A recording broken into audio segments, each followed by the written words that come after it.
Welcome back to MADMAN Review. About 3 weeks back, Big Blue dropped their latest toy in the military and police collection, the M&P 22 Magnum. If you've got a soft spot for the 22 Magnum cartridge, you know how ridiculously fun it is to shoot, especially from a handgun. Or maybe you're rocking a 22 Magnum lever gun and you're thinking, wouldn't it be cool to have a matching pistol? Well, this fresh piece from Smith Wesson might be right up your alley. What's the big deal with the 22 Magnum? Alright, so let's talk about this. The 22 Magnum is just a tad bigger than the good old 22 long rifle, but man, it's got some kick. So you take a CCI Minimag 40 grain 22 long rifle, shoot it out of a 4-inch barrel, and you're looking at 1,014 feet per second with 91 foot-pounds of juice right out of the gate. Now, CCI Maximag 40 grain 22 Magnum from the same barrel gets 1,353 feet per second in a whopping 163 foot-pounds.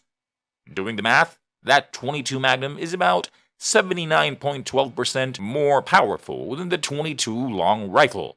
The 22 Magnum has got its own fan club, especially with the small game hunters, but when you're talking target shooting or personal defense, not so much. There's a bunch of reasons why the 22 Magnum isn't the big star it could be. One biggie, not a lot of semi-auto pistols out there for this round. See, the 22 Magnum is kinda finicky when you're trying to fit it into a semi-auto design. Most of the time you're finding this round in revolvers or those old-school lever guns. Only a handful of gun makers have even tried to make a solid working 22 Magnum semi-auto pistol. I mean, with all the 22 long rifle semi-auto options out there, you'd think there'd be a bunch of 22 Magnums too, right? Wrong. Most of the semi-auto 22 long rifles, they work with a straightforward blowback action, but the beefier 22 Magnum runs hotter with more pressure. That means it needs a special kind of blowback design. Why did Big Blue even bother? Smith & Wesson has this slick operating system in their M&P 57 pistol, and they call it the Tempo Barrel System. It's all gas operated with a locked breech action, and here's the kicker.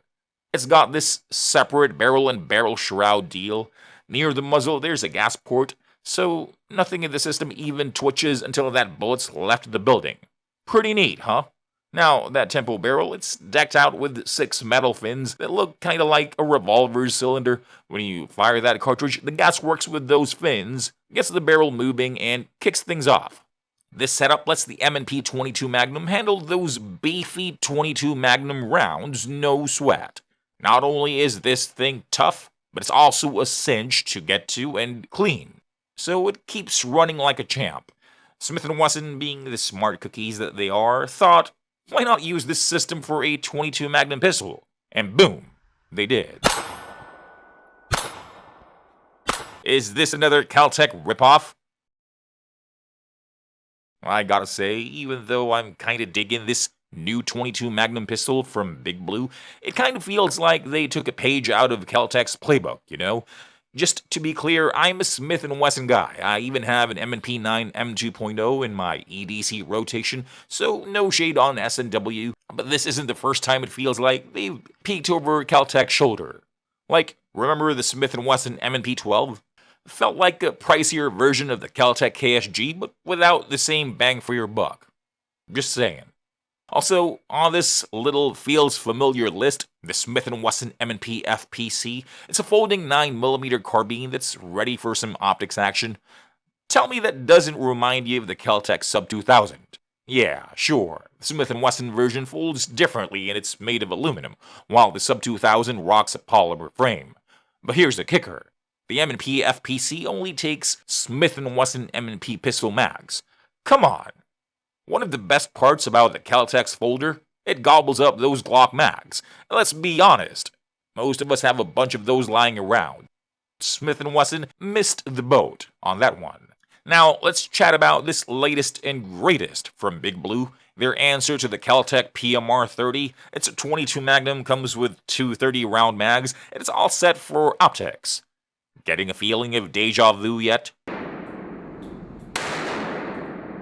Is it better or worse than KelTec's PMR 30? Alright, let's break it down for the new kid on the block. So, this new pistol, it's a tad bit bigger than the PMR 30. It's also a bit heavier and has that more premium feel. It runs Arms Core 22 Magnum ammo, which the PMR 30 doesn't, so yeah, it's better than the PMR 30 in a lot of ways. Except for the price, which I'll talk about later. In addition, the action's buttery and visually, it's on point. It's got an internal hammer, so it's not striker-fired like all the other M&P pistols, and even though the flat-faced trigger has quite a bit of take-up when you pull it, it only has a 4.25 pound trigger pull weight. Recoil?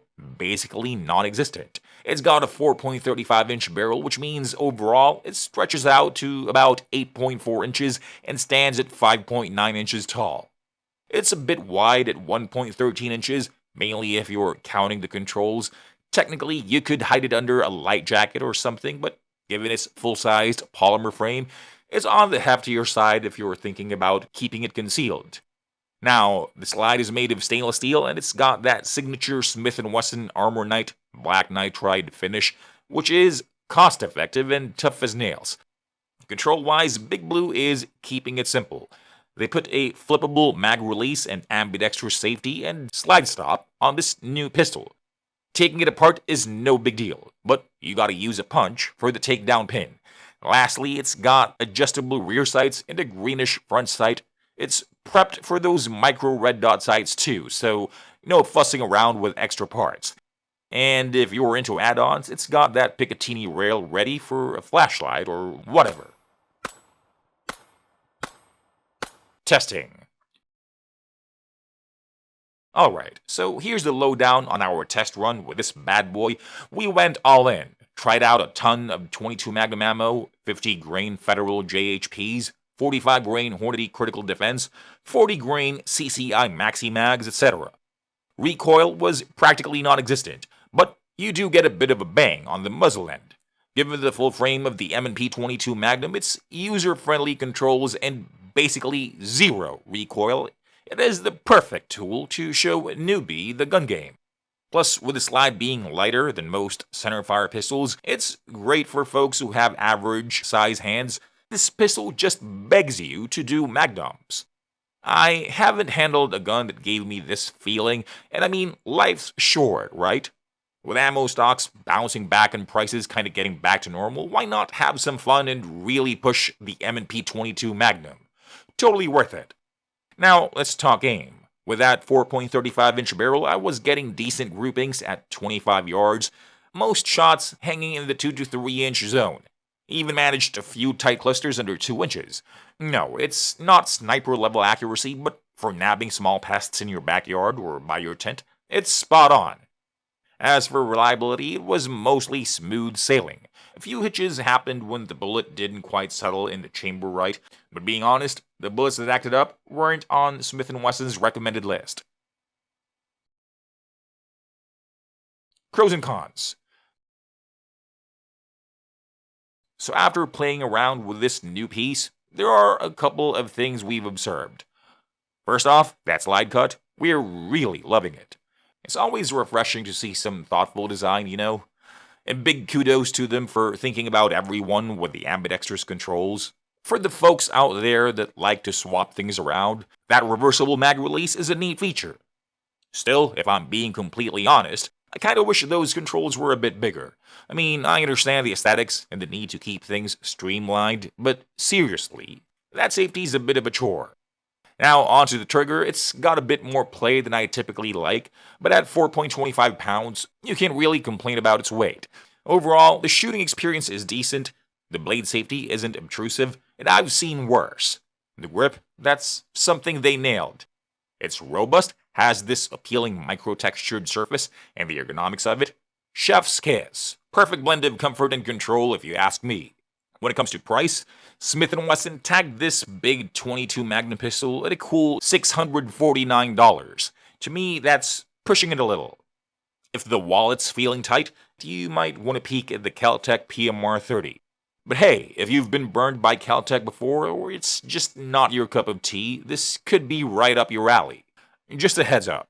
There's some noise online about the earlier batches having a couple of hiccups, especially those front sights, so just be wary and do your homework. Who is this gun for? Well, let me lay it out for you. If you ever thought a 22 Magnum isn't fit for self-defense, the M&P 22 Magnum isn't here to flip that script. Lightweight slide, minimal kickback, and a whopping 30-round capacity, not a bad option for home defense, and it could be your best friend on your next camping or road trip, but there's no denying 22 Magnum isn't exactly the best defensive caliber. But you can shoot a groundhog for your campfire meal and plink at stumps and cans while the wife is cooking, all the while you have a level of personal protection. And trust me on this, if you're looking for a good time, spending a day at the range with this M&P 22 Magnum is pure entertainment gold. Fun to operate and a total blast to shoot. Isn't that reason enough to add one to the collection? Now, if the idea of an ultra-high capacity, low-recoil, defensive pistol tickles your fancy, don't let anyone, even me, talk you out of buying an M&P 22 Magnum. It's a smooth shooter with a decent trigger and sights. But hey, don't sleep on the KelTec PMR 30 either. It's slightly smaller, and at $495, it's lighter on the wallet by $154. Think about it.